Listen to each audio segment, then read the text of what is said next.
2000 წლის წინ ბერძენმა ფილოსოფოსმა პლატონმა სამყაროს აღქმის შესახებ საინტერესო მეტაფორა შემოგთავაზა. წარმოიდგინეთ ადამიანები, რომლებიც დაბადებიდან გამოქვაბულში ცხოვრობენ ტყვეებად. მიჯაჭვულები, კედელს უყურებენ და თავის მობრუნება არ შეუძლიათ. მათ უკან ცეცხლიანთია და როდესაც ადამიანები სხვადასხვა საგნებით ხელში ცეცხლის წინ ჩაივლიან, ტყვეების თვალწინ კედელზე ჩრდილები ჩნდება.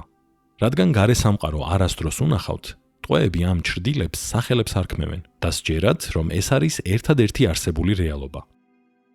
უეცრად ერთ-ერთ ტყვეს ათავისუფლებენ. გარეთ გასვლისას მზის კაშკაშა შუქი მისთვის ფიზიკურად შემაწუხებელია, ხოლო ფერადი სამყარო დამაბნეველი. როდესაც უხსნიან, რომ საგნები, რომლებსაც ახლა ხედავს, რეალურია, ხოლო ჩრდილები მხოლოდ ანარეკლები იყო, თავიდან არ იჯერებს. მისთვის სიბნელე ბევრად უფრო ნათელი და ნამდვილი ჩანდა, ვიდრე დამაბრმავებელი სინათლე. თუმცა ნელ-ნელა მისი თვალები გარემოს ეჩვევა და სამყაროს ეტაპობრივად აღიქვამს. ჯერ წყალში ანარეკლებს ხედავს, შემდეგ ფიზიკურ საგნებს, ბოლოს კი მზეს, რომლის სინათლეც იმ ყველაფრის წყაროა, რაც ოდესმე უნახავს.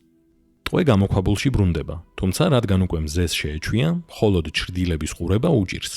მას სურს, რომ სხვა ტყვეებიც გაათავისუფლოს და მათ რეალური სამყარო აჩვენოს.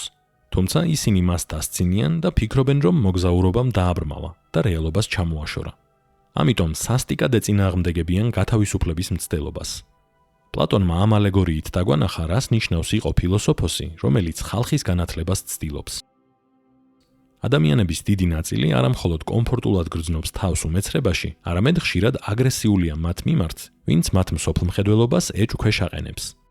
ეს ალეგორია უკვე 2400 წელია აფიქრებს ადამიანებს, რადგან მისი გააზრება ბევრნაირად შეიძლება და ახლაც ისევე აქტუალური რჩება, როგორც მაშინ იყო. საბოლოო ჯამში ალეგორია რთულ კითხვას გვისვამს. სინათლის ნაპერწკალმა მოულოდნელად ეჭვქვეშ რომ დააყენოს შენი ფუნდამენტური რწმენები. გაუძლებდი სიმართლისკენ მიმავალ მტკივნეულ გზას, თუ აირჩევდი ილუზიების კომფორტს.